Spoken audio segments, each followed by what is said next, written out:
Assalamualaikum coy, balik lagi sama aku Irfan PTX channel. Kali ini aku bakal ngebahas tentang sahabatnya dari video yang sebelumnya. Apa itu? Tonton aja.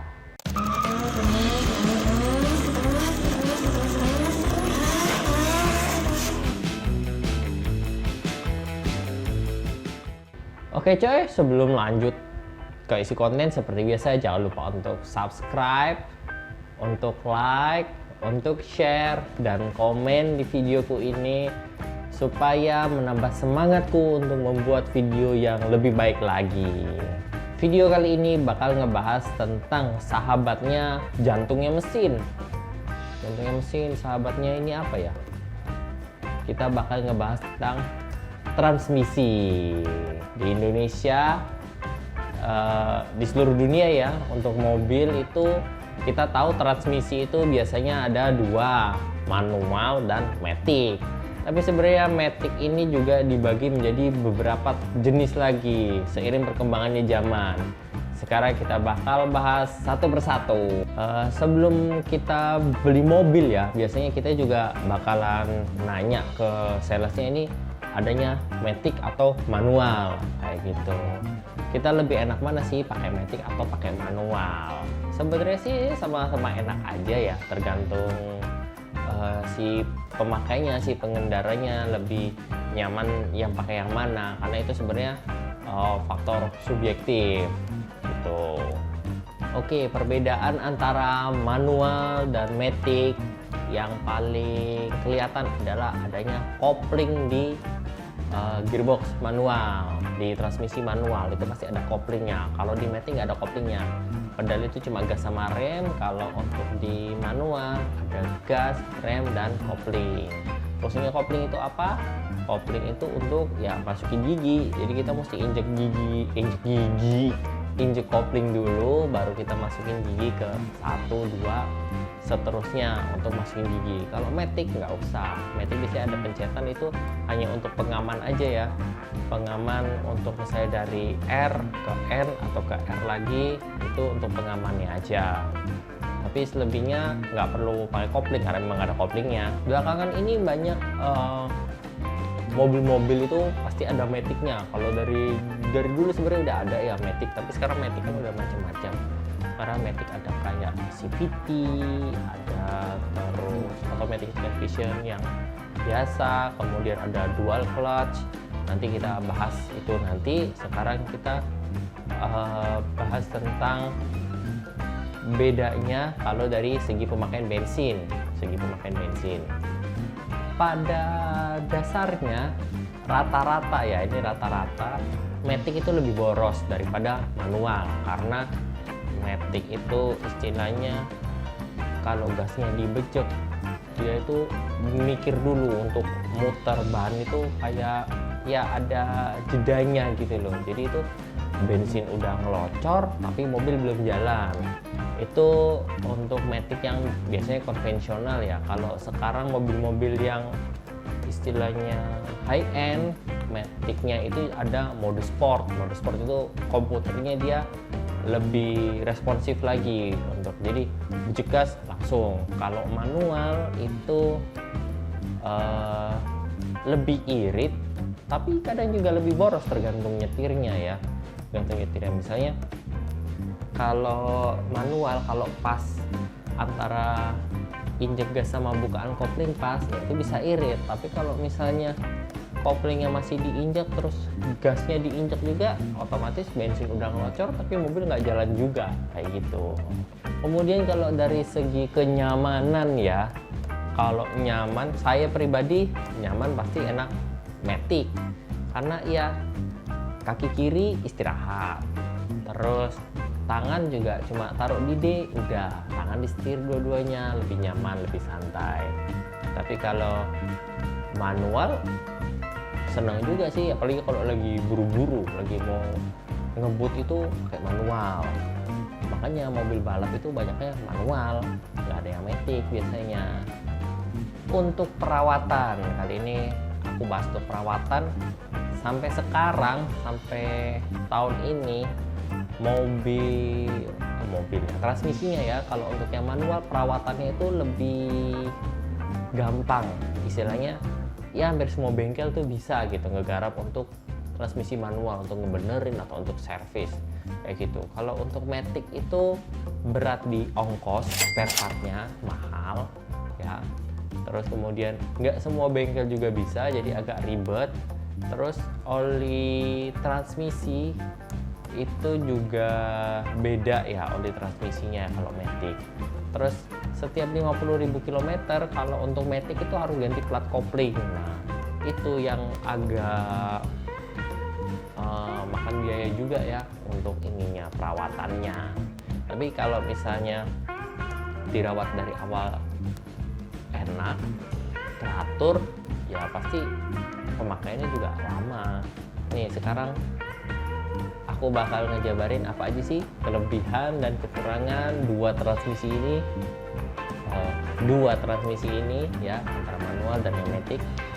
Yang pertama,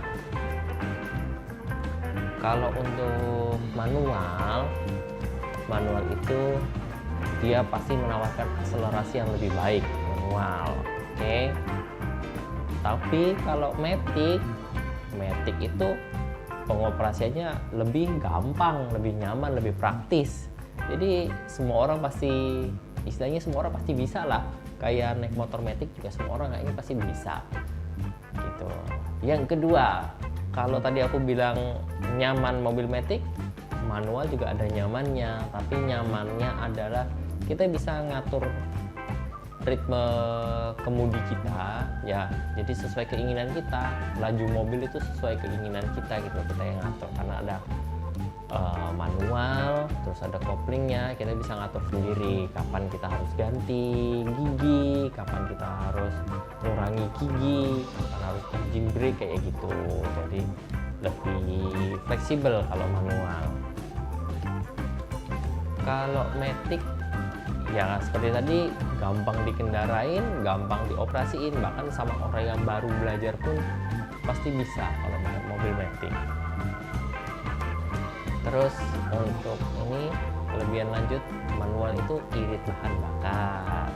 Walaupun sekarang kayaknya tipis banget untuk perbedaan irit enggaknya bahan bakar antara Matic dan manual. Matic pasti lebih nyaman juga kalau lagi macet-macetan, karena nggak usah ngopling itu pegel. Udah misalnya manual nih ya, maju udah gigi 1, pas gigi 2 berhenti lagi, ngopling lagi, netral lagi, kayak gitu, balik gigi 1 lagi. Ya itu yang bikin pegel kaki sebelah kiri. Kalau Matic santai, Matic remnya diangkat juga udah bisa jalan, udah habis itu kalau mau berhenti remnya diinjak lagi, beres. Kemudian kelebihan dari manual adalah biaya perawatan yang lebih murah dari Matic kayak gitu, karena pilihan bengkelnya banyak, spare partnya juga pilihannya banyak. Kelebihan Matic ini adalah kalau misalnya dijual ya, mobil Maticnya dijual itu harganya masih tinggi, karena istilahnya Matic itu lebih berkelas, jadi harga jualnya juga masih lebih tinggi kalau untuk mobil bekas. Itu tadi kelebihannya. Sekarang kita bahas kekurangannya.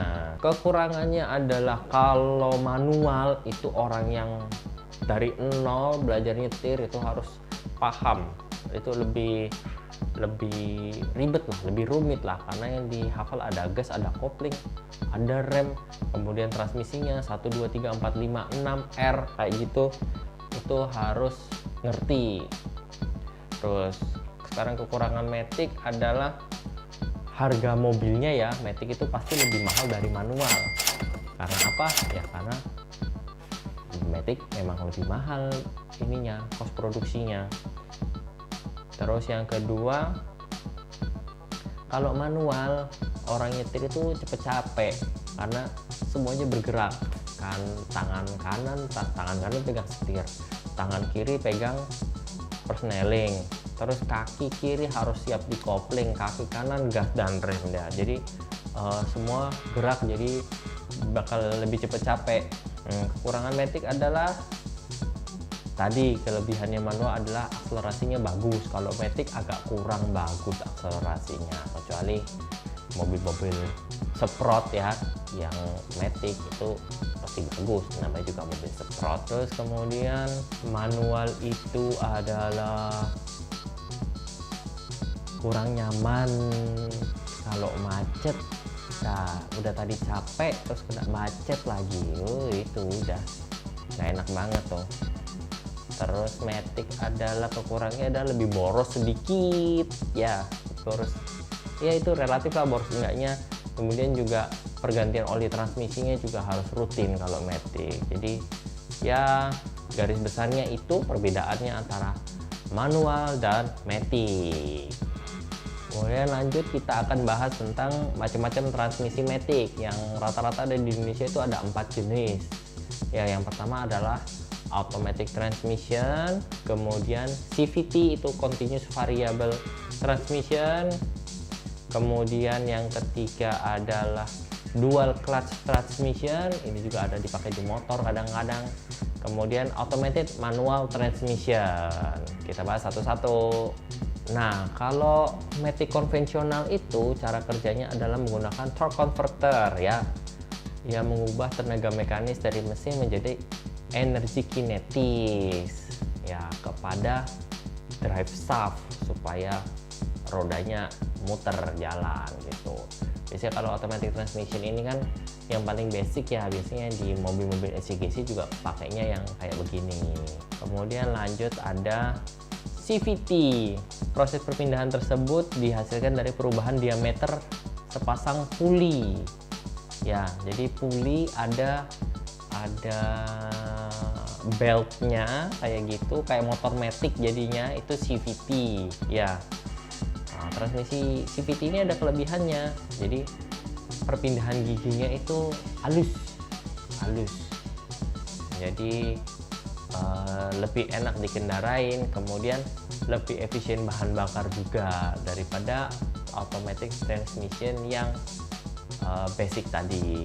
Kalau yang CVT itu biasanya ada di mobil menengah kayak Honda Jazz, Yaris gitu pakai CVT seperti itu. Lanjut ada dual clutch transmission, itu pertama kali aku tahu transmisi ini ada di motor Honda VFR 1200. Jadi itu menggunakan dua kopling ganda yang dikendalikan oleh komputer. Jadi berfungsi untuk gigi transmisi yang berbeda-beda, yaitu genap sama ganjil. Jadi koplingnya ada dua, gigi ganjil sendiri, gigi genap sendiri. Jadi kerjanya masing-masing gitu. Ini bakal membuat perpindahan gigi menjadi lebih presisi, lebih cepat karena ganjil genapnya kan bisa. Kemudian ada automatic manual transmisi, istilahnya manual tapi nggak ada koplingnya gitu. Nggak banyak juga sih yang pakai mobil-mobil kayak gini, kayak gitu. Cuma yang saya tahu itu ada Ignis, itu pakai mobil pakai transmisi kayak gini manual tapi dibikin Matic. Sekian untuk video kali ini, kita bahas transmisi. Minggu depan di video berikutnya aku bakal bahas tentang mungkin komponen yang lain lagi yang masih dekat tentang mobil.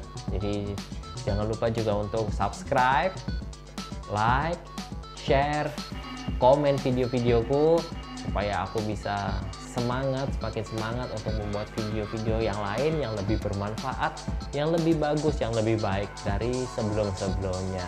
Oke coy, sampai sini dulu. Wassalamualaikum warahmatullahi wabarakatuh.